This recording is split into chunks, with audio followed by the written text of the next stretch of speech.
Yes, what's up tout le monde? Bienvenue au Dopamine Podcast. Encore une fois aujourd'hui, votre animateur Phil Gendron, accompagné d'une personne qui mérite qu'on parle de lui. On va parler de sujets que j'ai jamais parlé ici avant, alors je suis vraiment intéressé. Alors, what's up mon gars, comment ça va? Ça va très bien, merci de me recevoir. Ça fait Yes, longtemps. pour vrai, je suis vraiment content. Puis avant de commencer, ça fait un bout. Juste comme genre shout-out de mon boy Carl Hébert qui m'avait dit Hey Phil Farley, il est super correct, il est super le fun, tu devrais l'avoir sur le podcast, mais tu sais, le temps des fois passe vite, puis 6 mois après, finalement, t'es là. Alors avant de commencer, pour le monde qui ne te connaisse pas, peux-tu juste faire peut-être une petite introduction, un parcours, tu pars d'où tu veux, là, parce qu'on a quand même plusieurs affaires à parler à Rapidement, ensemble. en fait, merci à Carl, Yes. qui est un ami quand même de longue date, 5-6 ans au moins qu'on se connaît. Il a été mon coach de course, fait que je vais revenir tantôt, mais Carl m'a redonné goût à courir, puis maintenant ça fait partie de mon quotidien, donc on s'est entraîné cette année ensemble. Et puis, moi, je te dirais à la base, je suis avocat de profession, ça fait 12 ans que je suis avocat, je suis entrepreneur, fait que je suis à mon compte depuis 10 ans. Puis, j'ai un parcours assez atypique autant dans ma vie professionnelle que de mes études, mais aussi au niveau du sport. Donc, en ce moment, depuis 3 ans, je suis tombé en amour avec les montagnes. Ouais. Fait que j'étais allé, là, 2 ans et demi, 3 ans, j'étais allé monter la Concagua en Argentine. Ça a été ma première grosse montagne. Elle fait partie des 7 sommets. Fait que ça a commencé là. Mais c'est un parcours qui a commencé il y a bien des années par des voyages. Puis je suis un peu en introspection en ce moment là, à savoir pourquoi je fais ça. Là. Fait que Ouais. je pense que je vais te livrer des bonnes histoires. Je viens du quartier. J'aime ça dire que je viens de Rosemont, mais je viens comme moitié-moitié Rosemont, Hochelaga, Maisonneuve. Ok. Fait que j'ai été élevé dans ce quartier-là. Donc, on a été en contact avec toutes sortes de monde. Le quartier n'était pas encore gentrifié dans le temps. Ouais. C'était pas une place cool, là. Hochelaga, c'était une place de misère un peu. Fait que je viens d'un quartier assez Monter un peu, modeste. s'il te plaît, ton micro. Ouais. Ouais, Yes. excuse-moi. Oh, pas trop, yes. Fait que c'est ça, j'ai été élevé dans ce quartier-là, on a fait beaucoup de sport. Notre école, l'école Saint-Émile, on était reconnu vraiment comme un hub de basket. Donc, il y a un de mes bons amis, Thierry, qui a joué professionnel, il a même joué avec Samuel D'Alembert dans le temps, dans le programme de Lucien Pagé. Fait que une enfance bien normale, mais nous autres, on a été sauvés de la rue, je te dirais, par le sport. Fait que nous autres, les quartiers pauvres, c'était financé beaucoup par la ville. Fait qu'on faisait du sport 5 jours semaine avec la ville, puis c'est ce qui a fait en sorte qu'on n'a pas traîné dans les ruelles trop longtemps. Pour vrai, c'est le fun, là, j'ai l'air d'un génie, là, mais l'épisode qui sort avant le tien, justement, c'est un réalisateur de documentaire sur Crave qui parle de l'équipe de football de Jean Roux, que dans le fond, les entraîneurs, eux, leur but, c'est de sortir les jeunes de la rue, fait qu'ils entourent mieux leurs jeunes dans le programme. Fait que c'est le fun que tu en parles aussi, tu sais. Fait que c'est pas seulement en 2024 que le sport peut sauver les jeunes de la rue, mais c'est à ton temps aussi, là. Tu sais, moi, le sport, je t'en reparlerai, là, il y a des moments de ma vie un peu plus particuliers, là, mais moi, je considère qu'en date d'aujourd'hui, le sport a un peu sauvé ma vie, là, tu sais, puis a donné un sens à ma deuxième partie de ma vie, parce que je pense que toi, tu as 35 ans. Ouais, 35, moi, 35, ouais. Moi, j'ai 42, puis je te dirais que je suis pas mal ce qu'on considère dans la deuxième moitié de ma vie. Puis je te dirais qu'à 40 ans, tu sais, on se remet un peu en question. Puis je t'avoue que je me dis, la meilleure chose qui m'est arrivée quand j'étais jeune, c'est le sport. Puis la meilleure chose qui a réintégré ma vie à la fin de la trentaine, c'est le sport. Fait que, en gros, longue histoire courte, mon enfance, bien été. J'ai été à l'école secondaire Louriel, encore là. Le basket a fait partie de nos vies. J'ai joué, je pense, j'ai joué 2A avec Louriel une année. Mais ça a toujours fait partie de notre vie.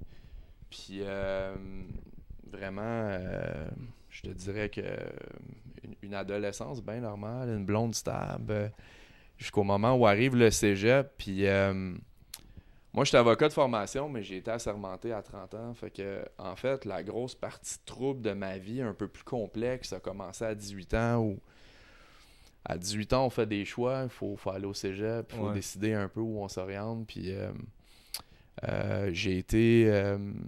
je me suis inscrit, j'ai étudié 2 ans pour être dans la police. Puis j'ai vraiment détesté ça. Fait que je me suis rendu compte à 19 ans que tout ce que je pensais vouloir faire, ben finalement, c'était plus ça. Fait que j'ai été perdu pendant plusieurs années, je te dirais. Donc j'ai fait le party début de l'âge adulte, 22, 23, 24 ans. C'est malade pour vrai. Tu sais, comme tu dis que le sport, c'est ta jeunesse, puis c'est maintenant, puis entre les deux, c'était trouble. Mais c'est un peu ça, moi, avec. Fait que c'est vraiment le fun. J'ai une petite parenthèse que je veux dire. Ben, tu sais, puis on s'en est parlé un peu en privé, on relate pas mal là-dessus, tu sais, faites le party, j'ai pas fait tu sais, ça a pas été une question de déchéance, mais ça a été une période à 19-20 ans où, tu sais, on sort d'un bar, on perd notre temps, on se couche tard, on se lève tard. La seule affaire, par contre, qu'à un moment donné, début vingtaine, j'ai rencontré les bonnes personnes au bon moment, puis je te dirais que ce qui a un peu sauvé l'opération, c'est que j'ai eu des jobs stables. Fait que j'ai travaillé 7-8 ans dans le commerce de détail pour la même compagnie. Puis j'avais pas beaucoup de formation, mais les gens nous ont fait confiance assez rapidement. Donc j'ai participé assez vite à des discussions de business. Puis j'avais 21 ans, j'étais responsable d'une douzaine d'employés. Je siégeais ces comités de direction. Fait que alors, il y a un de mes amis qui m'avait dit, tu sais, tu peux peut-être pas savoir ce que tu veux faire dans 10 ans, mais concentre-toi donc au moins à être stable. Je sais que tu sors, je sais que tu fais le party, mais au moins sois stable dans ta job. Puis à un moment donné, il y a de quoi qui va arriver.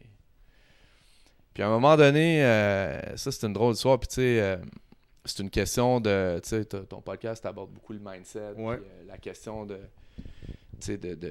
comment orienter ses pensées du bon bord, puis faire confiance à la vie. Moi, honnêtement, j'ai jamais été inquiet de ce que j'allais faire, mais pendant longtemps, je savais pas nécessairement ce que je voulais faire. Puis à un moment donné, il y a un programme qui m'intéressait à l'université.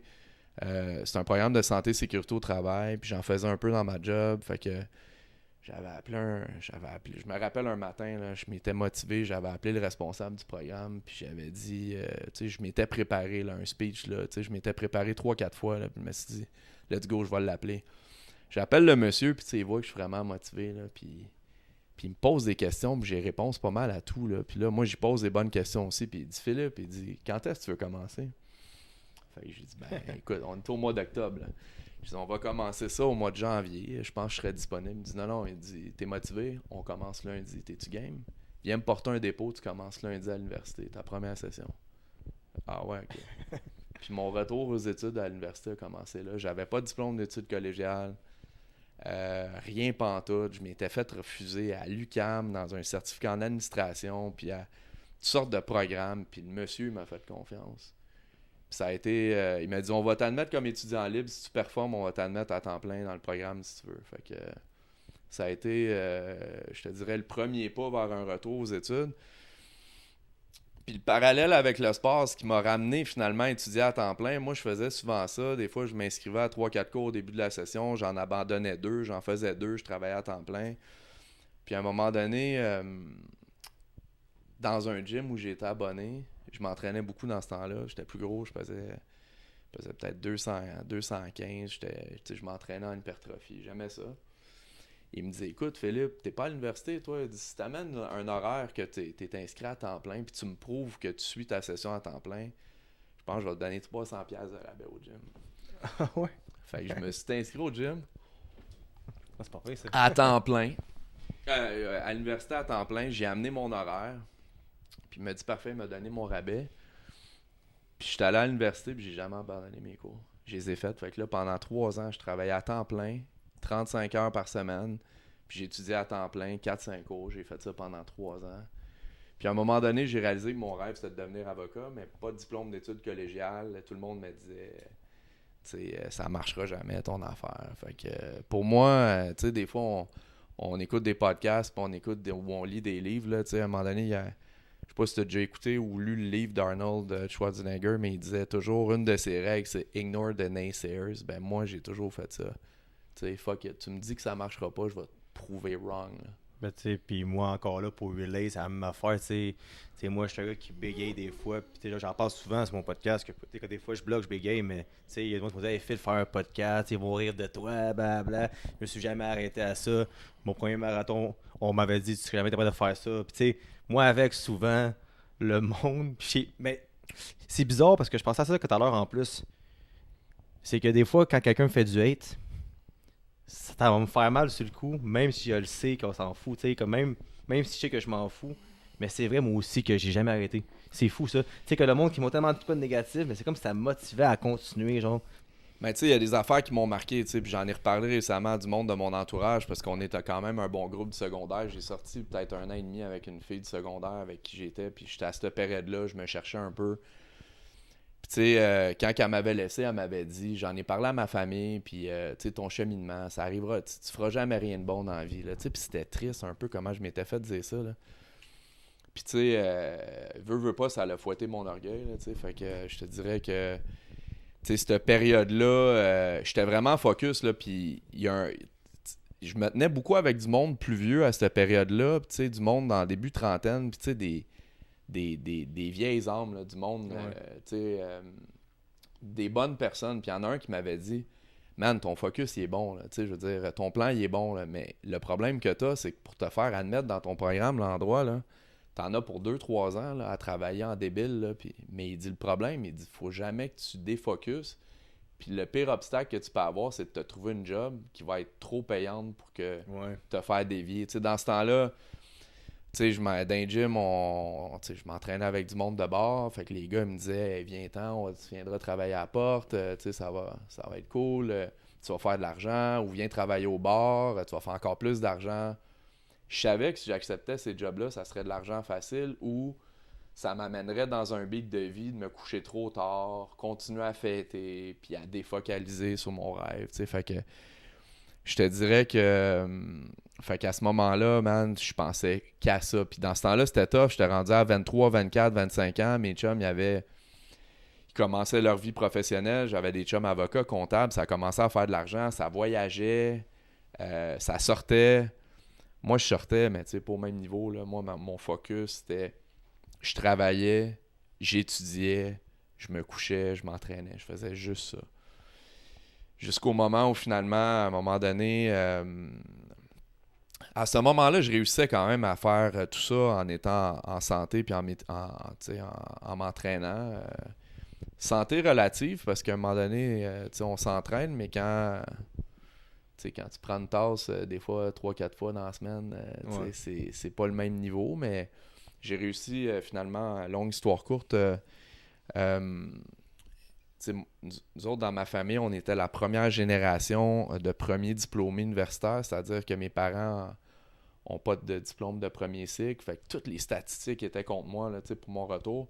Puis à un moment donné, j'ai rencontré une fille qui est la mère à mon fils, qui on a développé une relation, puis à un moment donné, quand j'ai été accepté en droit après 5 ans, ça m'a pris 5 ans, je travaillais à temps plein, j'étudiais quasiment à temps plein, j'ai fait deux certificats de soir à l'UDM.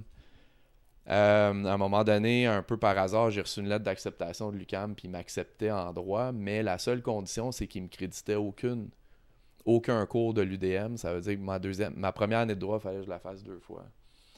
Fait que c'est ça. Ils m'ont accepté. Puis là, j'ai tout sacré là. Là, dans ce temps-là, j'étais rendu enquêteur au gouvernement dans la construction. J'avais une job stable. Mais je me levais le matin, mon gars, là, puis ça me tentait pas, pantoute. Puis quand j'ai eu ma lettre d'acceptation au bac, la blonde de l'époque, elle m'a dit « Phil, c'est ton rêve, let's go ». Fait que pas une scène d'impoche, j'étais allé négocier avec la banque. Puis tu sais, quand je dis aux jeunes, tu sais, des fois, ça m'arrive des fois de donner une petite conférence à des groupes de jeunes au secondaire, puis je leur dis toujours, regardez, l'aspect financier, là, si c'est pour des bons projets, là, il faut prendre des chances. Puis moi, ben j'avais, tu sais, je me rappelle être allé voir ma mère, puis j'avais dit, tu sais, je t'ai emprunté de l'argent souvent, je te l'ai pas toujours remis, mais t'as vu tout le cheminement que j'ai fait. Je te demande pas de me prêter de l'argent, mais je te demande juste de me cautionner. Je m'en vais à la banque, je vais avoir besoin de 8-9 000 $ par année pour retourner aux études à temps plein. J'ai tout sacré là à 26-27 ans, je suis retourné de prêts et bourses, puis c'est la meilleure décision ever. Je suis retourné en droit, puis j'ai fait mon bac de 27 à 30 ans. Malade pour C'était écœurant. J'ai eu des belles années. Là. Ouais. Je jouais au hockey avec l'UQAM. Fêté beaucoup. Mais j'ai étudié. Puis, j'ai jamais regardé en arrière parce que dans le fond, ce qui est important, souvent les gens dans ma profession vont souvent s'arrêter à. Ils vont dire vous autres, les avocats, vous aimez ça faire de l'argent, vous faites de l'argent. oui, on en fait, mais si j'en fais aujourd'hui, je pense pas que c'est parce que j'ai voulu en faire, c'est parce que je suis passionné, puis je suis bon dans ce que je fais. Mais je suis bon dans ce que je fais parce que je suis passionné, j'adore ça. Moi, j'étudiais, là, puis j'avais pas l'impression de me rentrer de quoi dans le crâne, là. J'aimais ce que je lisais, puis j'aime encore ça, faire ça, tu sais. Fait que là, t'es rendu dans la trentaine, puis là, tu me parlais que tu as eu un élément déclencheur dans ta vie qui a fait que vers tes 35 ans, tu as tourné ta vie vers un mode de vie plus sain. Mais juste Ouais. vite avant, entre ta trentaine, entre 30 et 35 ans, c'était comment ton mode de vie puis ton cheminement de carrière, Ben, disons? Tu sais, le rythme de vie va vite, tu sais, de 30 ans à 32 ans, tu sais, c'est le rat race qui commence, là, tu sais, j'ai, mine de rien, je finis mes études, j'ai pas une scène d'imposte, j'ai 50 000 piastres de dette d'études, j'ai le couteau entre les dents, let's go, bing bang, je veux tout faire, j'ai des projets, j'ai jamais voyagé, j'ai 30 ans, j'ai jamais voyagé, j'étais allé dans le sud une fois peut-être, puis là, mais je focus, je le sais, j'ai comme l'impression, puis à ce moment-là, ça brasse dans la construction. J'ai des collègues qui me convainquent de revenir au gouvernement. Fait que je participe à une équipe, une nouvelle équipe d'enquête dans le domaine de la construction, juste avant la commission Charbonneau. J'avais été enquêteur pendant 7-8 ans dans le privé, un an ou deux dans le public. Fait qu'ils me convainquent, ils me disent let's go, viens-t'en, il y a du budget, ça va brasser, ça va être le fun. Je travaille au gouvernement 2 ans, mais j'essaie d'aimer ça, mais j'aime pas ça du tout, du tout. Je me lève le matin, j'ai de la misère à me lever. Le soir, j'ai de la misère à dormir. J'aime plus ce que je fais, j'ai plus de passion. Puis je me sens que je suis éteint en dedans. Puis plus de flamme pantoute. Fait que, fait qu'à 32 ans, je pars ma business. Encore là, j'ai encore des dettes d'études. Tout le monde me dit que je suis un malade de lâcher une job permanente dans la fonction publique. Je dis écoute, sérieux, j'aime pas ça. Fait que je veux dire, je serais pas bon, j'aime pas ça. Fait que je pars ma business, je lance un petit cabinet sur Rosemont, sur Beaubien, dans le quartier Rosemont. Écoute, je te niaise pas, là, j'ai commencé ce business-là. J'avais 1000 piastres dans mon compte, chèque, pas de marge de crédit, un cellulaire, un laptop, puis une Acura Integra rouillée. Puis là, tu sais, puis écoute, au début, il y a un de mes amis, puis écoute, JF qui est un de mes bons chums du secondaire, puis qui est... Je le salue d'ailleurs, c'est notre modèle d'entrepreneur. Là, le gars, il avait 18 ans, il lançait des festivals de films, de snowboard. En ce moment, là, il le fait plus, mais il organisait Montréal en fête dans le Vieux-Port au jour de l'an. Il y avait genre 100 000 personnes. Puis Jeff m'avait comme expliqué, il dit là, Phil, moi t'expliqué la business, là. Il m'avait dit, là, t'es pas occupé, t'as pas de clients. Mais il dit, quand le premier appelle, faut pas que t'aies l'air désespéré. Là. Fait qu'il m'avait dit... Fait que, on avait eu beaucoup de discussions business, puis il m'a aidé à me construire un site internet, puis ça a commencé là. Mais les gens, sérieusement, pensent que les avocats, on est millionnaires, puis que, écoute, la première année, là, je suis parti ma business, j'ai fait 40 000 $ brut. Là. Enlève le loyer, la secrétaire, puis les dépenses. Je veux dire, je faisais pas une scène. T'sais. Puis après ça, la deuxième année, j'ai doublé mon chiffre d'affaires. La troisième année. Puis honnêtement, les 2 premières années, ce qui m'empêchait de développer, c'était aussi le fait que j'étais en conflit d'intérêt dans tous mes dossiers. Tout le monde m'appelait pour des dossiers d'enquête dans le domaine de la construction, mais pour la plupart, c'est moi qui les avais. J'avais collaboré là-dessus. Ouais. Fait que j'étais pris là-dessus. Puis honnêtement, le beat de vie qui a été un peu fucked up, c'est qu'à un moment donné, ben, comme tous les entrepreneurs, c'était go, go, go. Fait que je travaillais beaucoup, je développais beaucoup. Ben des heures. Je me levais, je me couchais tard. Fait que je travaillais 12, 13, 15 heures par jour. Je mangeais tout croche. La décline.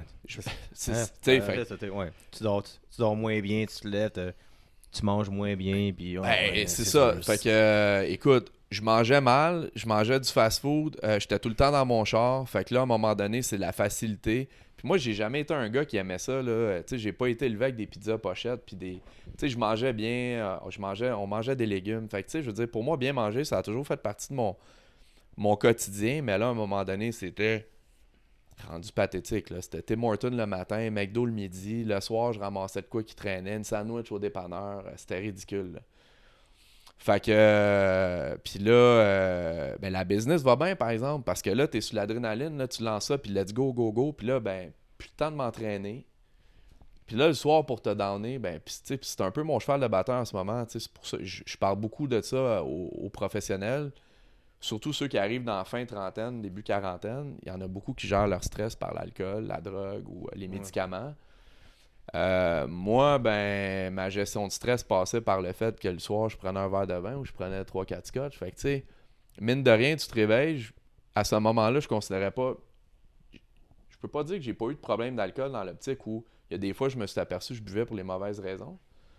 Mais à ce moment-là, j'ai pas de problème, mais je bois plus pour le plaisir. C'est beaucoup plus quasiment de l'automédicamentation pour de la gestion de stress. Puis à un moment donné, la réalisation, c'était pas faite à ce moment-là, là, mais je me regardais dans le miroir, puis j'ai toujours été un athlète dans ma tête, là. Fait que je m'entraînais dans l'adolescence, je m'entraînais dans une bonne partie de ma vingtaine. Puis là, man, j'ai 33-34 ans, je me regarde dans le miroir, man, puis je suis gros. Je suis plus capable de courir. Je me fais inviter pour jouer au hockey, au deck. Je suis pas pantoute. Ouais. Je goal de temps en temps dans des ligues. J'ai de la misère à finir la deuxième période. Fait que là, c'est un peu ça. Mais j'écoute pas les signaux. Je continue à travailler en débile. Puis à un moment donné, on a acheté une maison. Notre première maison était achetée. Je me rappelle, j'étais au bureau. Je suis pas sûr que je t'avais donné tous les détails là, quand on se parlait l'autre fois, mais... Puis là, à un moment donné, je reçois un appel sur mon cellulaire. « Bonjour, monsieur, ça va bien? Pas pire. Votre maison est en train de brûler. » Ouais. Fait que là... Fait que je te dirais que ça a été une grosse... En fait, puis le plus loufoque là-dedans, c'est que j'ai dit « Ah ouais, c'est quoi mon adresse? T'es sûr? Ça n'a pas d'allure, ma maison est en train de brûler. » Mettons, il me dit 55-41. Je dis, ben non, mon adresse, pas 55-41, c'est 55-14. Là, dans ma tête, je me dis, bon, il s'est trompé de maison. Il me rappelle 5 minutes après, il dit, non, non, c'est la bonne maison. Fait que, longue histoire courte, à ce moment-là, je travaille 80 heures par semaine.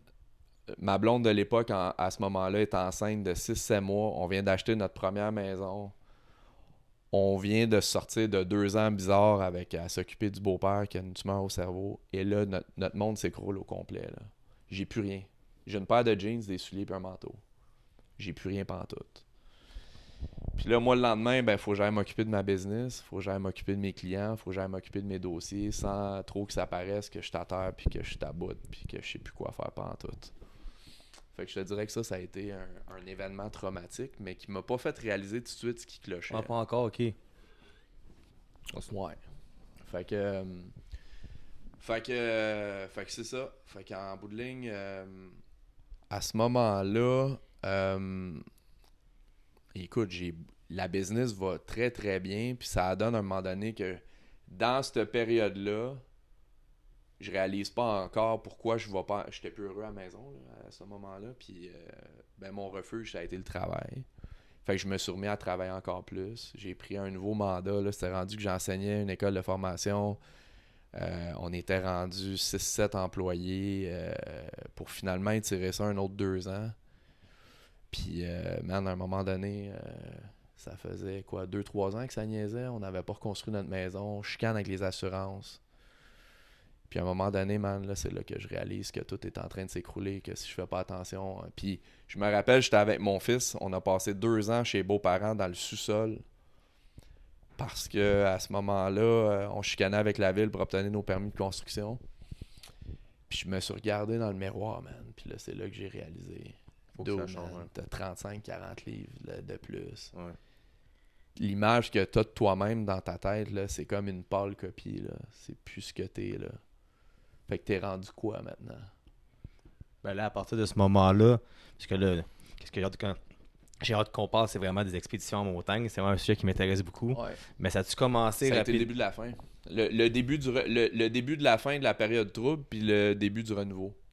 Fait que ton renouveau, tu t'es levé un matin, c'est quoi la première étape? Tu t'es dit, si hey, genre je vais aller au gym, faut que je vide mon free. Tu sais, des fois, t'as comme un heure d'élimination. Ben, mais en tout cas, l'élimination est un peu triste. Je l'ai jamais raconté à personne, là, je te dirais. Fast forward d'un autre 6 mois, finalement, la maison se termine. On l'a construit nous autres mêmes. Puis là, je me disais, wow, c'est la maison de mes rêves. On refait reconstruire une maison neuve à Côte-Saint-Luc. C'est une maison qui doit valoir 1,5 million. Belle maison, beau design. Man, je rentre dans cette maison-là tous les matins ou à tous les soirs, puis je suis pas bien dedans. Puis j'ai un fils qui est en santé. J'étais avec une femme avec qui je suis peu heureux. Puis il n'y a pas d'amour dans cette maison-là. Puis je suis assis dans ma maison, puis je suis pas heureux pantoute. Puis je suis encore en train, dans le même pattern, de travailler pour pas être à la maison. Puis à un moment donné, j'ai comme réalisé que genre la solution qui était envisagée, c'était quasiment une solution qui était de passer du côté obscur puis de plus être là. Ok, je comprends, ouais. Puis à un moment donné, je me rappelle, j'étais assis dans mon sous-sol, puis je réfléchissais à ça, puis c'était quasiment, j'étais en train de me demander comment je mets fin à tout ça, là, j'étais écœuré. Puis mon fils s'est levé, puis je sais pas pourquoi, dans la nuit. Il s'est levé, puis il a vu que j'étais en bas, il est venu me voir, puis il est retourné se coucher. Puis ça a été le signal d'alarme que je me suis dit, you know what, le matériel, ça vaut rien. Puis à un moment donné, si dans une famille, t'as plus d'amour, puis qu'à un moment donné, tu te poses la question, serais-tu plus heureux tout seul? Puis mon fils, mérite-tu 2 parents heureux, chacun séparé, que plus 2 parents ensemble, plus dedans? Ou est-ce que ton fils mérite que tu sois plus là, tu sais?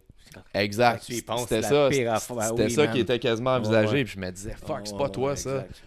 Fait qu'à un moment donné, à partir de ce moment-là, le déclic, ça a été, c'est quoi la première affaire qu'il faut que tu fasses? Ça a été quoi ta recette gagnante dans le passé? La recette gagnante, c'était de manger comme du monde puis de me remettre en forme. That's it. Je dis ça à tout le monde tout le temps. Ça a commencé. Ben, puis c'est ça. Puis j'ai plein d'exemples là, après ça. Là. À partir du lendemain, je me suis même pas posé de questions. J'étais allé voir un nutritionniste, j'ai dit, il faut que je droppe 30 livres. On a fait un plan, j'ai droppé 33-35 livres en 2 mois. That's it. Sans trop m'entraîner parce que je voulais pas recommencer à courir trop intense avec ce poids-là. Puis j'ai recommencé à m'entraîner. Puis après ça, ça a été quoi l'autre décision? Je disais, à un moment donné, man, pourquoi tu n'es pas chez vous? Puis pourquoi tu prends un verre de vin quand tu es rendu chez vous? C'est parce que tu veux pas faire face à la réalité. Fait que je suis allé réfléchir une fin de semaine. Puis au retour de ma fin de semaine, ben j'ai mis fin à la relation qui était rendue négative puis qui était rendue toxique. Puis à partir de ce moment-là, ben c'est la deuxième partie de ma vie qui commence. Fait que là, on va parler de la meilleure partie que j'avais hâte. Parce que c'est le fun de le passé, mais moi, je suis un gars de présent, futur. J'ai un passé aussi, pas toujours le fun. Ouais. Fait que moi, j'ai regardé tout le temps devant moi. Fait que là, à partir de ce moment-là.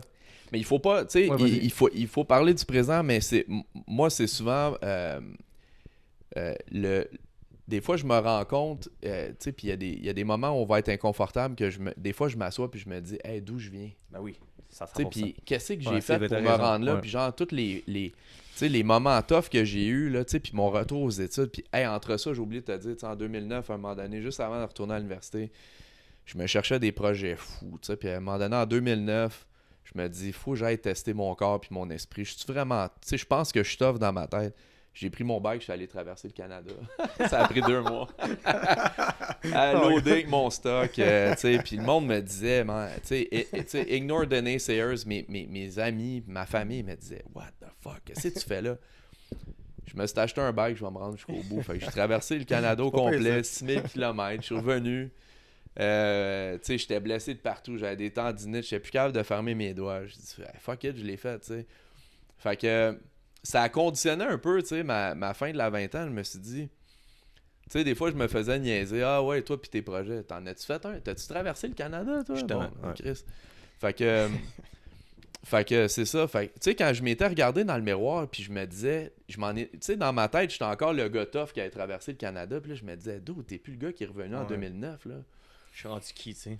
Je suis rendu qui, tu sais. Fait que là, fait qu'à la période où je décide de me reprendre en main, pour moi, depuis ce temps-là, il y a eu des ajustements. Tu sais, maintenant, c'est beaucoup plus précis parce que j'ai des projets de montagne, puis il faut que je me comporte, puis je m'alimente, puis je m'entraîne comme un athlète. Mais à ce moment-là, écoute, je pars de la maison, on est au mois de février, puis la COVID pogne, man. Ah, Là, je viens de me séparer, je veux me remettre en forme. je suis dans un 2, 3,5. Tu sais, je passe de la grosse maison au 3,5 parce que je veux rester en attendant que je me trouve une maison.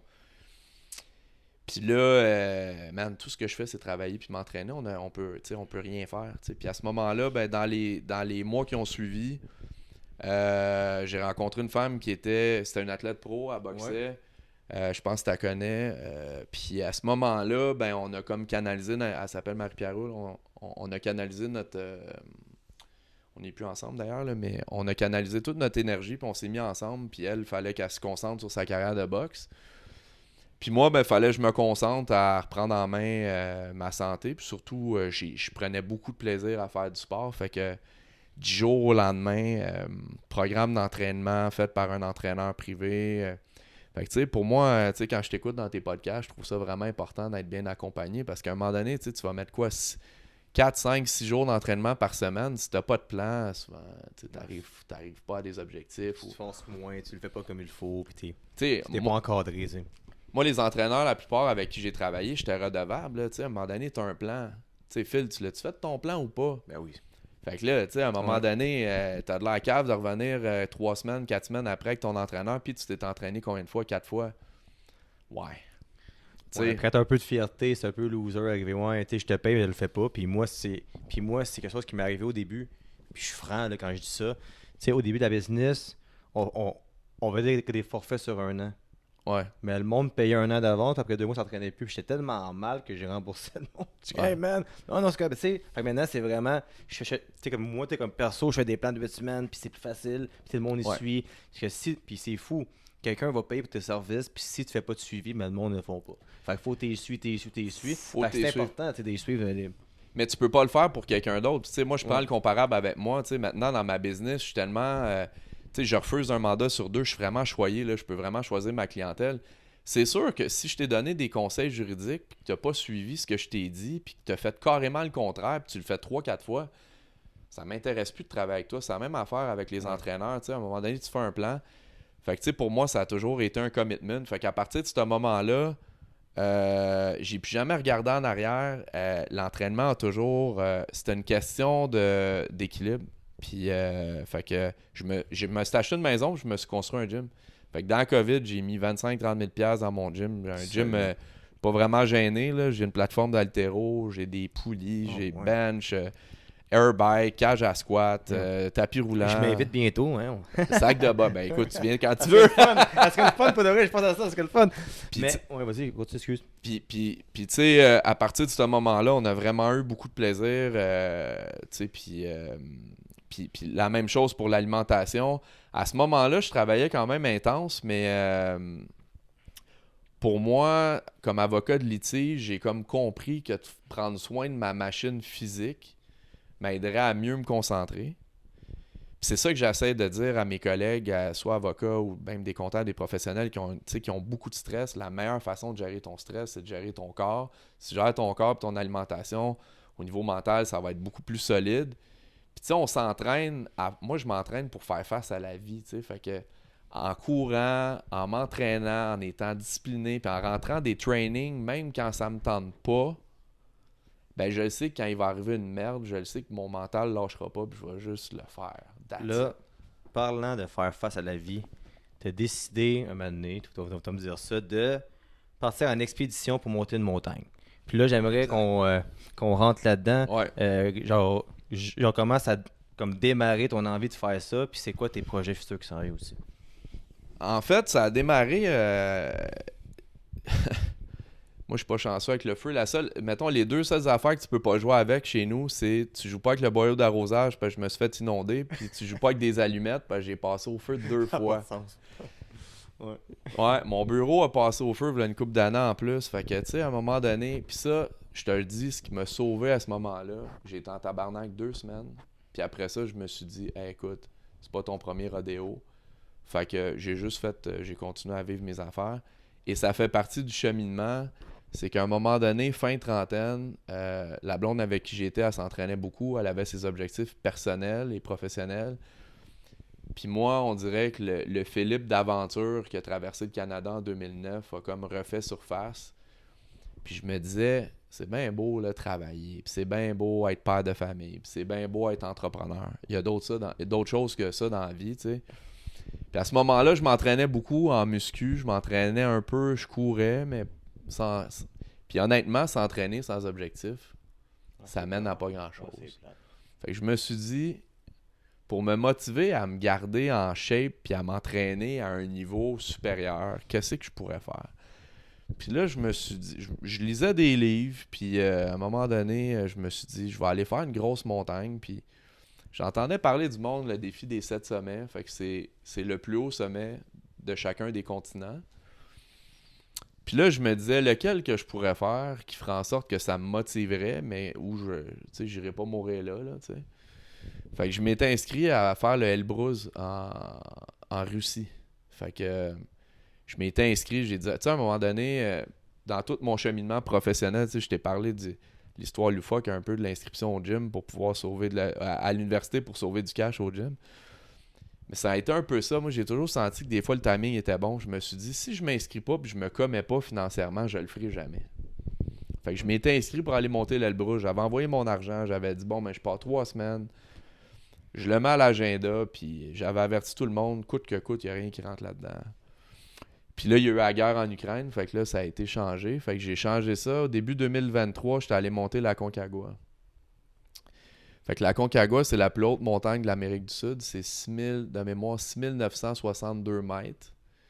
C'est une montagne qui n'est pas technique. Donc, c'est un gros défi au niveau de l'adaptation, de l'acclimatation, au niveau de l'oxygène. Mais c'était pas un gros défi technique du genre des parois à faire en escalade de glace ou du cramponnage trop compliqué avec des crampons puis piolets. Donc, je me suis inscrit et je me suis entraîné 4-5 mois pour ça. Je me suis pas entraîné super top, là, dans le sens que j'avais pas lu beaucoup sur ce que ça prenait pour se rendre là. Fait que j'ai un peu improvisé. Je me suis pris un entraîneur qui était moins à l'aise avec ça, mais on a fait un bon plan. Puis j'ai passé 3 semaines en Argentine, principalement près de la ville de Mendoza. Fait que, écoute, c'était écœurant.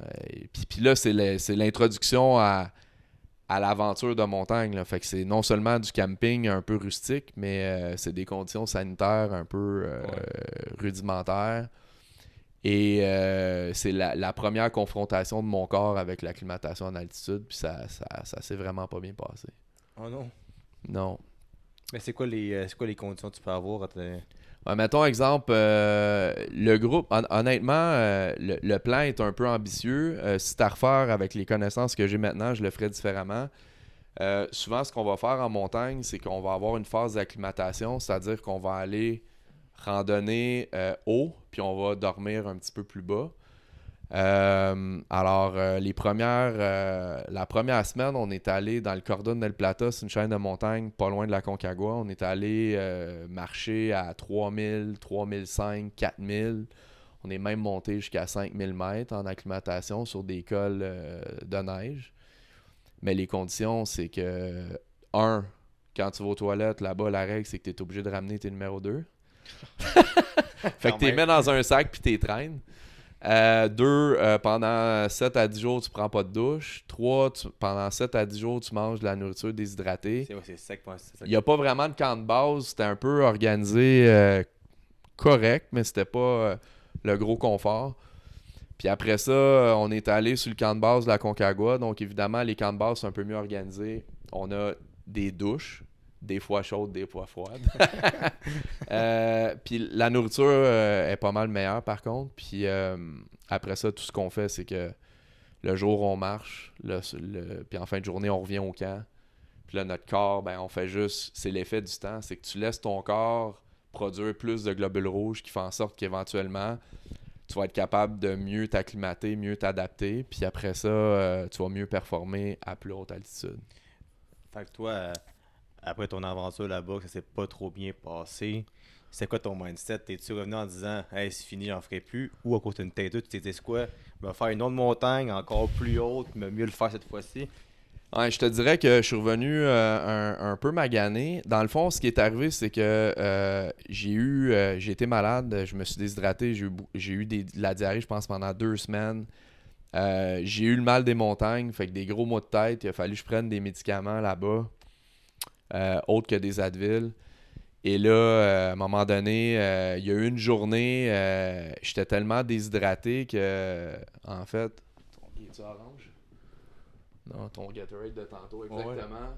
Je pissais plus foncé que du Gatorade de même. Ouais. Puis j'avais appelé mon médecin puis il m'avait dit écoute, t'es déshydraté au maximum, faut te mettre sur un soluté. Puis on n'avait pas. Fait que mine de rien, en haut, longue histoire courte, rendu au dernier camp qui s'appelle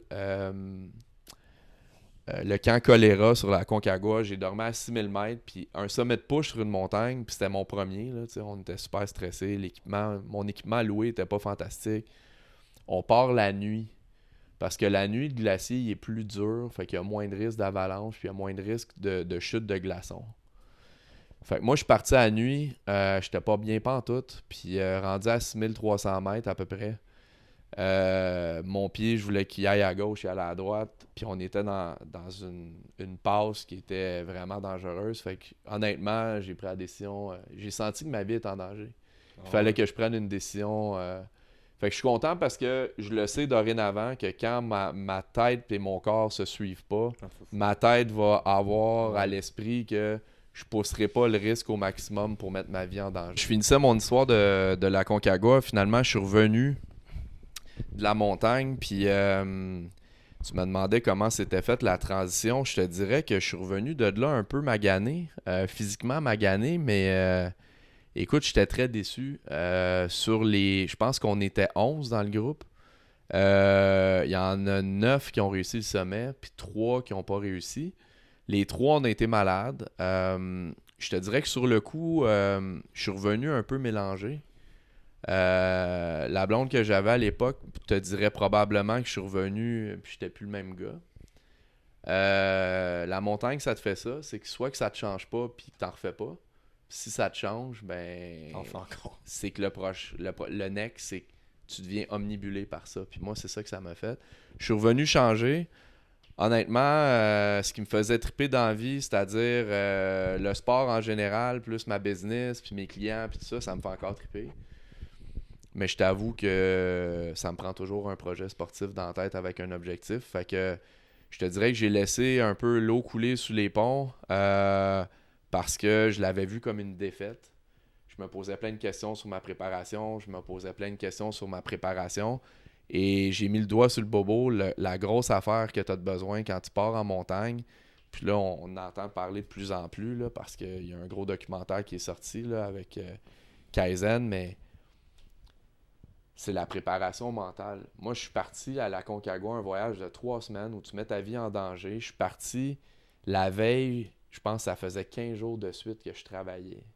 Dans le temps des fêtes. Je m'étais pas occupé de ma famille. Je m'étais pas occupé de mon gars comme je voulais. Je m'étais pas occupé de ma blonde dans ce temps-là. Je suis parti tout croche, à la dernière minute, avec la moitié de mes affaires déréglées. Fait que quand je suis arrivé sur la montagne, si t'es pas zen, pis t'as pas libéré de ton esprit tous tes petits problèmes, ça va être décuplé. Puis là, tu vas te mettre à angoisser. Puis c'est ça qui est arrivé. Là, c'est...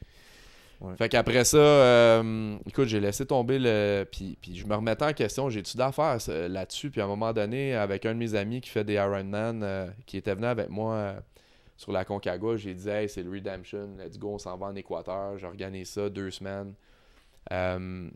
Et puis là, on s'est assis ensemble, puis on a ciblé à peu près 7 sommets qu'on voulait faire, des volcans. T'sais, c'était un beau projet, là, c'était voyage d'altitude, les volcans.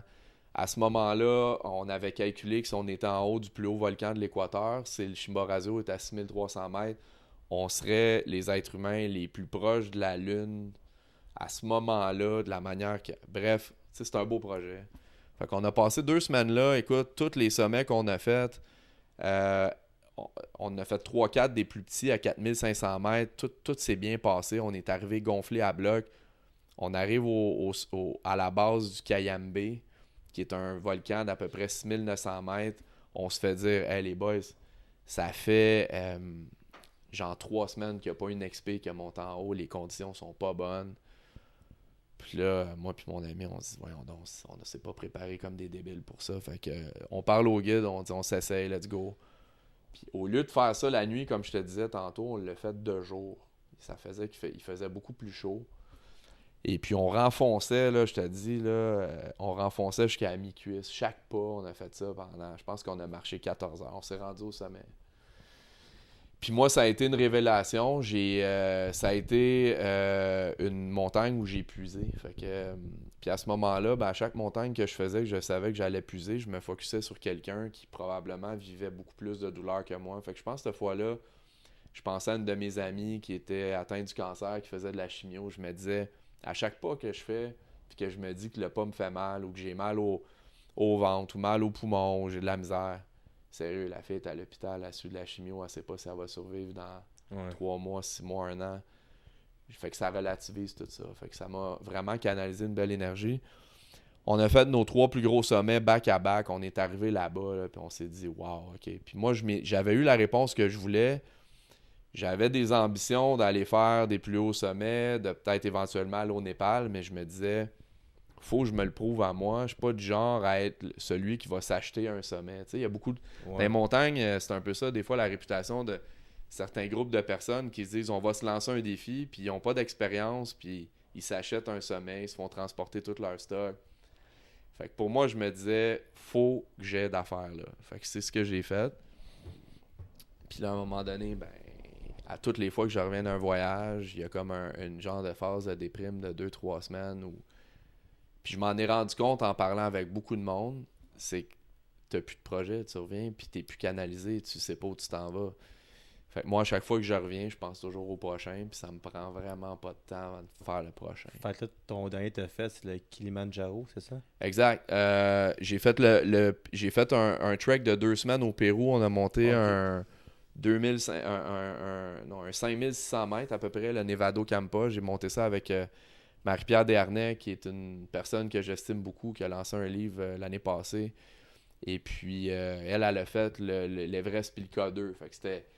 Je suis allé monter avec elle, c'était vraiment une belle expérience. Puis j'ai monté le Kilimanjaro aussi récemment, là, au mois de septembre.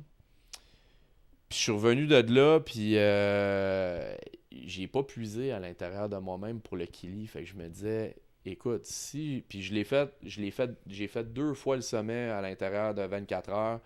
J'ai monté, je suis descendu à moitié. J'ai croisé une coéquipière qui montait pas très très vite, mais je voulais pas la laisser derrière. Fait que je suis remonté avec. Puis là, je m'étais dit, je pense que je commence à avoir mes réponses. Là, genre, à un moment donné, là, je suis junior majeur, là, mais là, je vais aller voir je vais aller voir ce qui se passe dans la Ligue américaine. Là, puis même la Ligue nationale. Fait que, puis ma guide, Marie-Pierre, à qui j'ai beaucoup confiance, au Kili, j'y disais hey, écoute, je pense que je suis prête pour le Népal. Puis comment tu vois ça? Puis elle me disait j'organise un voyage au camp de base de l'Everest, puis il faudrait que tu viennes. Puis j'ai dit man, c'est le rêve de tout alpiniste. Là, je veux le voir, l'Everest. Je veux sentir, ça a l'air de quoi? Parle, genre, puis à un moment donné, à la fin du voyage, elle a vu l'entrain que j'avais, puis la forme et le sérieux que j'avais dans mes entraînements. Parce que maintenant, je m'entraîne là depuis 6 mois vraiment de façon très très sérieuse, mais axée sur les entraînements de montagne. Puis là, elle m'a dit you know what, je pense que tu es prête pour la Madablam. Fait que la Madablam, c'est une montagne du Népal qui est à genre 6800 quelques mètres. C'est considéré comme plusieurs comme la plus belle montagne du monde. Juste vous donner un exemple, là, ceux qui ont vu le documentaire d'Inoxtag, Kaizen, c'est la montagne qui monte dans laquelle il y a vraiment beaucoup de difficultés juste avant de monter l'Everest dans son camp de préparation. Donc, c'est une montagne qui est reconnue pour ses climats arides et des difficultés ultra techniques. Donc, moi, j'avais besoin de ça pour aller me motiver. Encore là, il y a bien du monde qui trouve que je suis un peu fou. Moi, mon objectif, c'est au mois d'avril 2025. Je fais le camp de base de l'Everest, qui est un rêve pas mal de gens qui font du trek. Je fais un sommet à 6200 mètres pour m'acclimater correctement pour la Madablam. Puis je m'en vais à la Madablam. Puis, ben franchement, j'ai beaucoup de plaisir à faire ça. Puis si ça se passe bien, est-ce que le Mont Everest, c'est quelque chose que tu penses? Je me serais senti imposteur de te dire ça, de te dire « Wow, je réalise, je veux aller là un jour. » Mais je vais étape par étape, mais je te dirais que ma courbe de croissance va bien. Tu vois, je prends des cours techniques en escalade. Je lis beaucoup sur comment les techniques de sauvetage, d'encordement. Fait que je te dirais qu'on est peut-être à une autre montagne entre les deux, mais je te mentirais pas que je te dirais que c'est sûr que je vais essayer ça. Parce que tu sais, dans un sens, tu parles de junior majeur, de américaine, de la NHL, si on fait un parallèle, ça reste quand même que là, tu t'en vas faire la plus belle montagne qui est 6800 mètres au Népal. Là, tu es déjà au Népal. Ouais. Puis le K2, je pense pas c'est pas le recommandé. Ça a l'air c'est très dangereux. Ça, j'ai vu Ouais. dans le documentaire. Mais tu sais, t'es rendu là. Fait que tu sais, Ouais, est-ce que je te dirais que je suis vraiment loin techniquement de penser au K2. Puis je te dirais que, tu sais, je suis un père de famille, j'ai un enfant de 8 ans. Les taux de mortalité, les taux de mortalité, quoi qu'il y a eu des statistiques un peu biaisées, là, mais je te dirais, pendant longtemps, il y avait une personne sur 6 qui mourait là-bas. Tu sais, j'ai pas d'affaires là, puis c'est pas une aspiration que j'ai. Ouais. Tu sais, les statistiques sont très différentes sur l'Everest. Je te dirais que, à savoir, est-ce que je pense que j'ai la discipline pour y aller? Oui. Est-ce que j'ai les ressources financières? Va falloir que je m'y mette, mais tu sais, c'est un voyage qui coûte 80 000, là. 90 mais 000. c'est quoi déjà le nom? J'ai tout le temps le nom des. Les Sherpas. Ça fait Ouais. 2 heures que je pensais. Ouais, c'est des Sherpas, mais eux, c'est eux qui coûtent cher parce que dans le fond, eux, ils viennent avec toi là-bas, puis c'est eux qui. Ben, c'est une combinaison, tu sais, les voyages comme ceux-là. Puis un permis aussi à payer, je pense, c'est ça? Le permis coûte cher. Je sais pas c'est combien, Ouais. là, mais je pense que c'est 15-20 000, tu sais, Ouais. parce que ils contrôlent le trafic en mettant des permis assez chers pour que ça soit un real commitment, là, parce que sinon, ça n'aurait pas d'allure. Puis il y a des. Puis là, ils essaient de garder la montagne plus propre aussi, là, tu sais. Il y a eu des opérations de nettoyage, surtout au camp 4, là, qui est comme le camp juste avant la zone de la mort 8000. Honnêtement, je pensais jamais être dans ces discussions-là. Là. Pour moi, ça a toujours été de l'ordre du fantasme. Là. Je me rappelle quand j'étais jeune, j'avais écouté une conférence de Bernard Voyer Ouais. qui l'a fait, puis je me disais, wow, tu sais. Mais là, tu sais, je m'entraîne. Tu sais, l'autre jour, là, depuis une couple de semaines, j'étais avec un entraîneur d'une compagnie qui s'appelle Uphill Athlete, qui est comme une firme spécialisée dans les entraînements de montagne, puis écoute, à un moment donné, j'étais en conférence avec lui, je te le contais tantôt, je suis sur Google, puis là, je check son nom. Je dis, qu'est-ce qu'il a fait, lui? C'est quoi son CV? Le gars, il a gagné 2 pieds d'or. Puis j'y parle à tous les semaines, puis c'est lui qui me fait mes plans d'entraînement. C'est comme si je te disais, on joue au hockey, puis ton entraîneur à qui tu parles à tous les dimanches, qui t'envoie des courriels 3-4 fois par semaine, c'est un Hall of Famer qui a gagné 2 Coupes Stanley. C'est comme... Ouais. Man, c'est surreal pour moi. Fait que de temps en temps, il faut que je m'arrête et je me dise, wow, ok, je vis ça. Mais le vrai commitment, par contre, c'est que c'est pas juste de dire le downside de ça, c'est le fait que en ce moment, tu sais, je suis célibataire, je travaille fort, j'ai un enfant. Fait que tout ce que je fais, c'est je gère ma business, je m'occupe de mon fils, puis je m'entraîne. Est-ce que j'ai beaucoup de place pour, tu sais, oui, j'ai de la place pour peut-être être en relation de couple, mais ça, il y a un aspect, à un moment donné, il faut que tu choisisses tes priorités. Puis, je te dirais, ma priorité, moi, c'est mon voyage au Népal, à la Madablam, mais je te dirais que c'est envisageable d'ici les 2 prochaines années de prendre une année sabbatique et de me concentrer sur ma préparation physique qui va nécessiter au moins 15-20 heures d'entraînement par semaine. En ce moment, je m'entraîne 12-13 heures. Là, puis j'ai du gros volume qui s'en vient. Là. On est dans la phase plus de réintroduction d'une base aérobique, mais juste te donner une idée, hier soir, on est dimanche, il faut que je cours pendant 3 heures sur mon tapis, dont 1 heure avec une charge sur le dos. Fait que hier, j'ai marché en inclinaison avec quasiment 50 livres dans le dos. Pas de pause, je drop mon sac, je mets mes souliers de course, puis j'ai couru, je pense, 18-19 km sur mon tapis. Là, t'sais. Fait que c'est ça mes fins de semaine. Mais ça, c'est la question que je me posais par rapport, même eux qui étaient dans le documentaire, j'ai vu aussi, là, je sais pas s'il l'a dit dans un podcast, le gars, mais comme quand tu fais une expédition, c'est con, mais tu penses à quoi? En voulant dire, sur ces techniques-là, chaque pas est compté ou tu as le temps de regarder autour puis d'apprécier ce que tu fais. Y a-tu un stress? Est-ce que tu parles au monde devant, derrière toi? Genre, c'est quoi ton qu'on dit en anglais, ton thought process? Tu marches, puis là, tu sais qu'il y a des dangers, tu sais qu'il faut que tu piles aux bonnes places. Ben moi, je te dirais, le premier voyage, ça a été vraiment tout croche dans ma tête. J'avais peur, je trustais pas mon équipement. Je me sentais pas prête physiquement. Mais quand je suis arrivé en Équateur, puis je suis arrivé préparé, puis quand je suis sorti de là, puis que j'avais des accomplissements, c'est un build-up de confiance. Fait que quand j'ai fait le Pérou cet été, puis j'ai fait le Kilimanjaro, puis on était dans le noir, puis tout ça, je fais confiance à mon stock. Je le sais que mon corps réagit bien à l'altitude. Je le sais quoi manger puis pas manger sur la montagne. Je le sais que quand je me sens de même, ça va passer après tant de temps. Fait qu'en réalité, puis c'est ça que j'ai découvert. C'est quoi mon attirance par la montagne?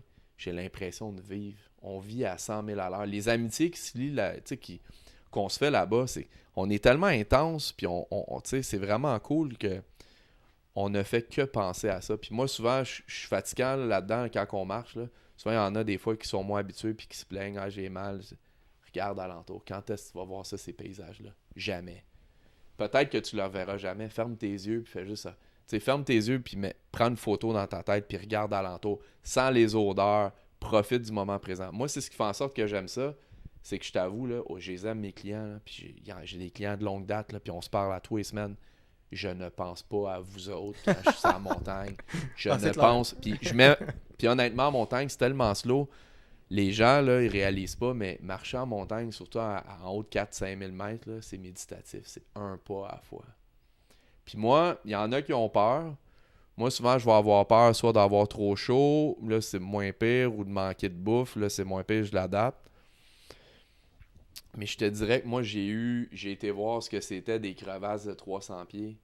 Moi, ça me fait pas peur. Il y en a qui ça leur fait peur. Moi, je marche à côté de ça, puis je suis quasiment du genre à crier « Yes, c'est écœurant. Yes, j'en veux plus. » T'sais, fait que je prends pas des risques inutiles, mais moi, j'ai eu mes réponses. Il y en a que j'ai vu qui trippent pas pantoute.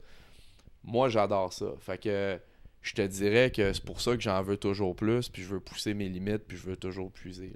C'est un peu ça le thought process, mais tu sais, moi, je suis revenu, je suis complètement une autre personne, je trouve, depuis que je suis revenu de montagne. Ça a causé différentes situations.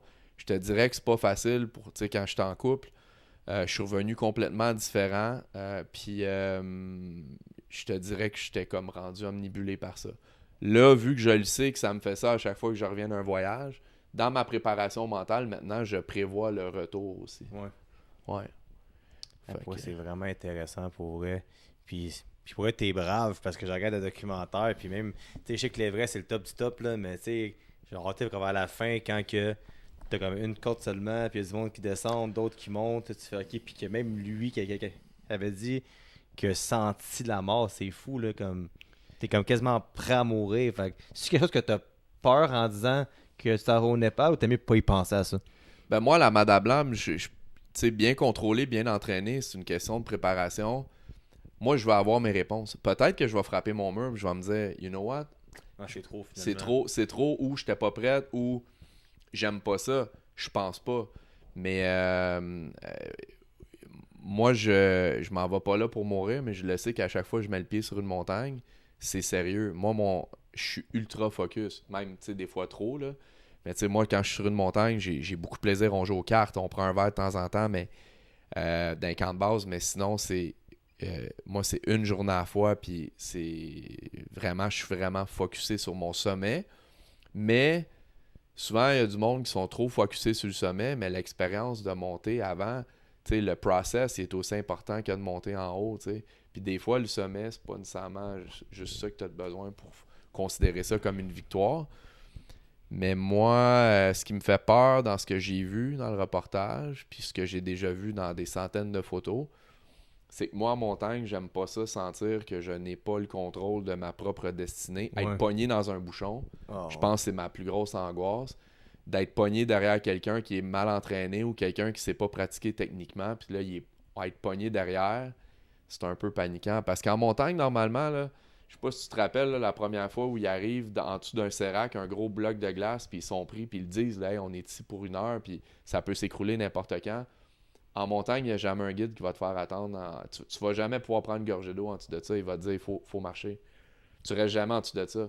Puis de rester en dessous de quelque chose de même pendant 1 heure ou 2, c'est dangereux. c'est angoissant. Mais ça fait partie de la game. Ça, je t'avoue que si je vais là un jour, il va falloir que je le mérite. Puis pour le mériter, ben c'est un pas à la fois. Là, je suis focusé sur la Madame Blanc. Après ça, Si tu le donnes à Ali en Alaska, c'est-tu un premier 8000 parce qu'il y en a 14 des 8000 mètres?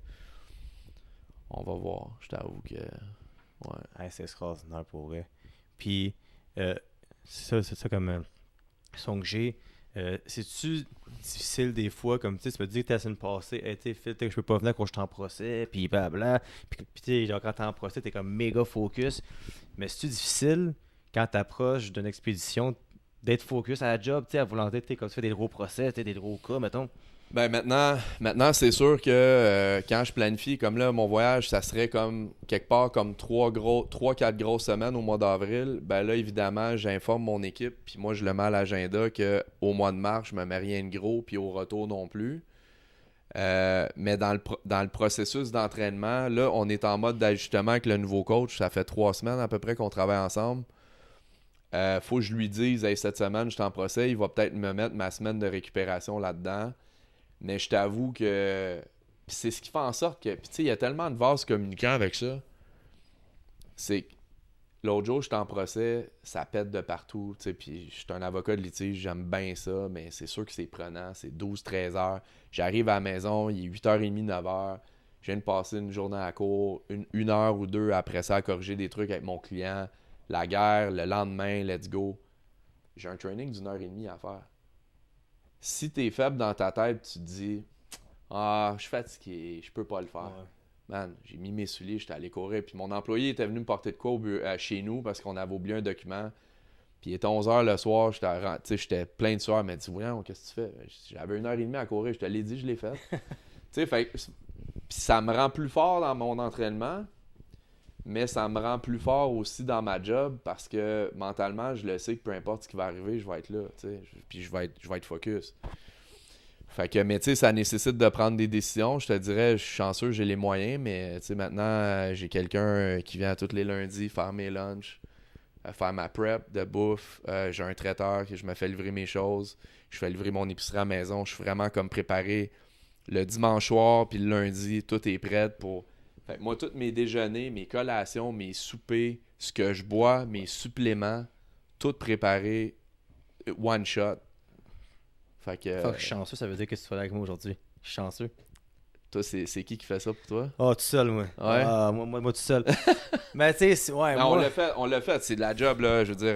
Ouais. Avec Marie-Pierre, quand on était pendant plusieurs années, tu sais, c'est un sport qu'il faut contrôler. Le poids, c'est bien la boxe. Ouais. Puis... yes, dans le fond, moi, mes meal prep, c'est moi qui m'ai fait ce temps-ci. Puis quelque chose par rapport à ça, c'est que quand j'ai lâché ma prep de marathon, puis j'en parle souvent sur le podcast depuis, là, je suis fatigué avec ça, là, mais ça fait un mois que j'ai pas vraiment d'objectif de gym. Fait que je trouve ça tough. T'sais, je rentre dans le gym, je vais pousser pareil, mais j'ai pas la petite flamme que quand je vais courir, ça me tente pas, puis que je fais un 23 km, puis je suis fier de moi, tu sais. Fait que ce temps-ci, ma nutrition est correcte. Je mange bien pareil, mais c'est pas mon maximum, là. Mais je te dirais, tu sais, moi, j'ai vécu la même affaire entre 2 voyages. À un moment donné, quand j'ai fait le voyage en Argentine, j'avais droppé un peu mon poids, mais pas autant que je voudrais, tu sais. Puis en montagne, un gars musclé, ça paye pas, là, tu sais. Ta masse musculaire consomme plus d'oxygène, t'as plus de difficultés à t'acclimater. Puis c'était comme j'avais un piano sur le dos, là, tu sais. Je pesais 2,12 à peu près. Fait que quand j'ai fait ma prep pour les volcans de l'Équateur, ça a été un gros considérant. Puis je m'étais remis à m'entraîner en muscu. Fait que j'étais pris. Quand je pesais 222. 5 et 10, 2,22. Puis je vais être un alpiniste. Fait que là, il faut que je droppe mon poids. Là, on avait été un peu ambitieux. On avait mis ça à 185. J'avais juste 3 mois pour perdre ça. Finalement, je suis parti. Je devais être à 190, 192. Mais moi, je le maintiens à ça. Là. Mon target, c'est... là, on se fout un peu des calories parce que le corps, il faut qu'il s'adapte. Parce que le volume d'entraînement, il est assez élevé. Mais je te dirais que là, en ce moment, le target, c'est rester à 190, 192. Puis après ça, peut-être un peu, quelques semaines avant de partir, on va redropper d'un 7-8 livres. Mais moi, la prep, j'ai pas le choix. Il faut que ça soit stable. Ouais. Puis même mes suppléments sont calculés d'avance. Mais man, c'est une discipline, là. Mais pour moi, quand j'étais en couple, c'était une super belle activité, là, stable à faire, préparer ça. On dirait que ça nous met dans un mindset de discipline, tu sais. Ouais, exact, puis c'est ça. Puis tu sais, j'ai lâché la prep. Là, j'ai comme l'amour-haine envers la course, mais je le sais que un des seules disciplines qui va me ramener à me mettre dans un objectif, c'est ça, tu sais. Fait que là, je suis comme pris entre. Puis je suis pas un gars. Je respecte le grind de monde qui font ça, mais je suis pas un gars de bodybuilding, tu sais. Je suis pas un gars qui veut faire un show de bodybuilding. Tu sais, je joue pas nécessairement un sport ce temps-ci. Fait que j'ai un peu une. Tu sais, à part dire, ok, je vais faire 3 plates au bench, mais dès que tu le fais, tu t'en fous. Fait que tu sais, je suis comme pris en bench deux. 3 plates? Ben là, j'ai fait, mon PR 3 plates l'an passé. Ben là, tu sais que je reviens. J'ai comme 2 plates quelque chose. Tu sais, je suis comme un gars hybride, mais je cherche ce que je veux faire. Mais tu sais, tout le monde font des air rocks, tu sais, puis ça me tente pas de faire comme tout le monde. Fait que j'essaie de trouver une manière de me faire plaisir au gym, puis en ce moment, je trouve ça tough. Mais on sait jamais avec moi, tu sais, des fois, je pense sur une bulle. Demain, je me lève, puis tu sais, genre, j'ai envie de faire une compétition, je sais pas quoi, mais genre, live pour l'instant, je suis vraiment. On en avait parlé par téléphone. Moi aussi, j'ai coupé. J'étais supposé de faire le marathon de Montréal. J'ai fait le demi à Longueuil. J'avais fait une autre course, un 10 km. Moi, l'objectif de me mettre dans des courses, c'était surtout de me recréer l'aspect de préparation mentale avant un summit push. Là, le stress de la veille, l'alimentation, la digestion. Mais on en a parlé, c'est dur de dire « Ok, c'est beau, je le ferai pas ». Moi, j'imagine toi avec, c'était payé, réservé, t'avais ton billet. Là, t'as fait tes longues sorties du dimanche, puis là, tu fais comme « Hey, j'ai-tu tout fait ça pour rien? » Puis moi, à un moment donné, je m'étais blessé en montagne, je suis revenu, puis j'ai dit « Je vais réussir à le faire. Je ferai...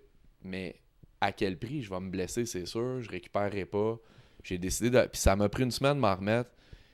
Mais effectivement, à un moment donné, ça prend des objectifs. Moi, c'est pour ça que à chaque fois que je reviens, ça me prend 3-4 semaines, je me retrouve un autre objectif. Sinon, j'ai plus la même motivation. Tu sais, avant, quand dans vingtaine, tu t'entraînes pour te regarder dans le miroir et sortir au bar. Tu sais. Maintenant, j'aime ça me regarder dans le miroir, mais c'est plus même considérant. Là, tu sais, c'est une question de performance sportive et non pas... c'est sûr. Ben, c'est moi en même temps, qu'est-ce qui me console, sans me consoler, c'est de quoi que je prends très au sérieux, mais mon podcast fait en sorte que j'ai une discipline pareille, tu sais. Comme là, j'ai pris une pause de 2 semaines, puis je n'ai sorti un avant celui-là aujourd'hui, mais tu sais, moi, c'est vraiment, tu sais, c'est une fois par semaine, je sors mes clips, je suis régulier, fait que tu sais, au moins, quand je suis pas aussi motivé au gym, au moins j'ai le podcast, mes clients, mes jeunes à l'école secondaire, fait que tu sais, tout le temps de quoi à faire pareil, mais ça reste que d'avoir l'objectif physique de quelque chose, il n'y a rien de mieux que ça, on dirait, tu sais, comme, t'es cassé. Puis tu sais, l'aspect des réseaux sociaux, tu sais, l'autre jour, cette semaine, il y a mon ami Laurent Poulain qui est d'ailleurs qui a un podcast de boxe, puis tu sais, il me niaise souvent avec ça, et il disait, en niaisant, tu sais, dans l'entraînement, je sais pas ses pourcentages, là, mais genre 50% d'entraînement, 30% de nutrition, puis 20% de présentation sur les réseaux sociaux, tu sais, puis il dit, il rit un peu de moi des fois qu'il pose des choses sur où est-ce que je suis rendu. Mais c'est que les gens réalisent pas que moi, les posts, là, je le fais pas pour me vanter que je suis mon tapis roulant puis que je me suis claqué un 3 heures hier soir. Là. Je le fais parce que ça l'encourage des gens. J'ai beaucoup de professionnels qui m'écrivent « Hey Phil, ça m'a remotivé à me rentraîner. Puis depuis ce temps-là, je bois moins le soir puis je performe mieux au travail. Puis ça me motive de devoir monter tes montagnes. Puis il y a bien plus de monde qu'on pense. » Fait moi, c'est une question juste de motiver les gens, puis c'est de me garder imputable aussi. Tu sais, quand j'annonce un objectif, ben s'il y a du monde qui me suit, ben c'est pour leur démontrer que j'ai pas abandonné le projet, puis ça s'en vient, puis je suis discipliné. Man, s'il y a du monde qui aime pas ça, désabonnez-vous. Là, c'est ça. Je te dis, si t'aimes pas ça, qui se désabonnent, moi c'est l'enfer, fait que ça me dérange pas vraiment. Tu sais, fait que... Ouais. Fait que moi, en ce moment, tu sais, je trouve que ça motive des gens, puis ça me motive de partager ça. Fait que pour moi, je trouve ça... puis mon objectif, c'est pas de devenir un influenceur. L'objectif, c'est de motiver ceux qui me suivent, des gens de ma famille ou même des clients. Puis il y a du monde qui me disait « T'es sûr que les clients veulent voir ça? » Ben, habituellement, quand un client te fait une demande d'amitié, par exemple, sur Facebook ou Instagram, puis qui suit ce que tu postes... Ben, il veut voir ça, justement. Il veut voir ça, puis en réalité, là... Ouais. Il se dit, attends une minute, là, l'avocat qui travaille avec nous autres, là, le soir, quand il finit de montagne, travailler, 3 fois par année, 3 fois par année, il passe sur un voyage fucked up. Puis aussi, le soir, pendant qu'on est en préparation de procès, là, ben, au lieu d'aller au restaurant puis de sortir, il est chez eux à bien manger puis à aller courir son 10 km puis de se coucher de bonne heure. Habituellement, je pense que c'est un bon modèle dans la vie, tu sais. Là, avant ma caméra lâche encore, aujourd'hui, on a des problèmes de caméra. Même si ça paraît pas, on fait un beau montage.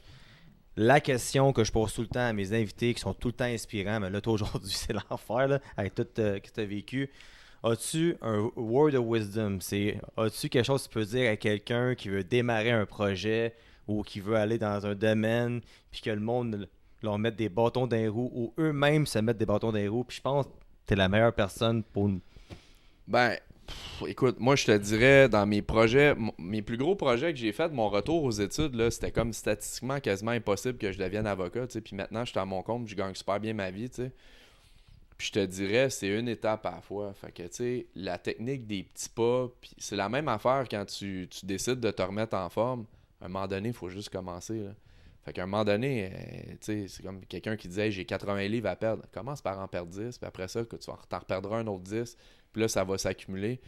Fait que pour moi, tu sais, dans le business, c'est la même chose. Il y a plein de monde qui se disent, ah, j'aimerais ça partir en affaires. Ben, trouve-toi un projet, puis après ça, dissèque tout ton projet en petites mini-étapes, puis commence. Si tu vois le big picture, tu commenceras jamais, tu sais. Fait que c'est un peu la même chose pour moi, tu sais. Si je regarde, mettons, le nombre d'heures que mon entraîneur me dit qu'il fallait que je mette en place pour me rendre à la Madame, je me dis, oh, attends une minute. On disait que ça par semaine. OK, cette semaine, on commence smooth, tu vas avoir 10 heures d'entraînement à faire. Parfait.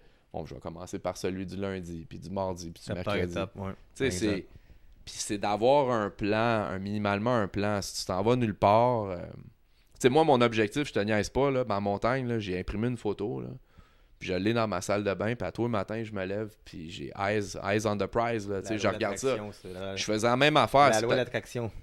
Exact. Ah, ouais. Je faisais la même affaire quand j'étais aux études. C'est peut-être un mauvais exemple, là. Mais quand j'étais dans mon rush de fin de session, puis je travaillais à temps plein, puis j'étudiais, je ne niaise pas, je vidais tout mon frigidaire. Il n'y avait pas grand-chose, là. Entre toi puis moi, je mangeais tout au restaurant. Puis je buvais pas pendant toute ma fin de session, puis j'avais une bière dans le frigidaire. Puis j'en buvais pas pendant un mois. Puis je te le dis, j'avais juste les yeux là-dessus. Puis c'était une façon de me motiver, tu sais. C'est peut-être pas nécessairement un exemple qui est adaptable à tout le monde, mais à un moment donné, ça te prend ton objectif. Moi, j'ai toujours fait ça. Les yeux sur l'objectif, ma montagne, c'est ça que je regarde à tous les matins. Puis après ça, c'est ça qui va arriver. Merci d'être venu pour de vrai. Super intéressant, on a une bonne heure. Puis tu vas revenir, c'est sûr. Ben écoute, ça me fait plaisir. Revenir après une aventure ou n'importe quand. Ou avec Carl Hébert, peut-être.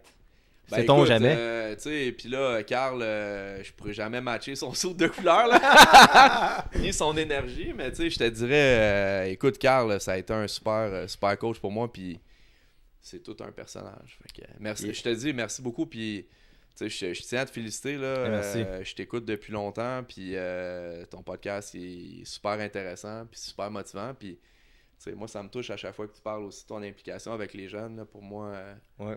les jeunes, c'est important. Puis les jeunes ne s'identifient pas tout le temps juste à des athlètes professionnels, des gens de leur entourage. Tu vas peut-être croiser un élève dans 10-15 ans qui va dire « Hey Phil, tu m'as enseigné ou je t'ai croisé, puis tu m'as motivé. » Puis... 100%, puis merci beaucoup. C'est super gentil. Puis, tu sais, comme, il y a des jeunes que quand je suis arrivé, ils étaient en secondaire 3, puis finissent cette année, puis je le sais que toute ma vie va les connaître, ces jeunes-là. Ils m'aiment assez. Comme, ils viennent même pas s'entraîner. Ils viennent juste me voir des fois, tu sais. Fait que yes, pour vrai, je suis vraiment content. Merci beaucoup. Avec ma caméra lâche encore. Fait que si vous voulez vous abonner à ma chaîne YouTube, vous savez comment faire. Mon Instagram, son Instagram, nos Facebook, comme vous voulez. Le podcast aussi, il passe sur Spotify et sur Balado. Alors, merci beaucoup. À la prochaine. Et puis peut-être mon Instagram. Je me suis fait pirater mon Instagram. Fait que le vrai compte, c'est Phil PPP Farley. Alright, merci.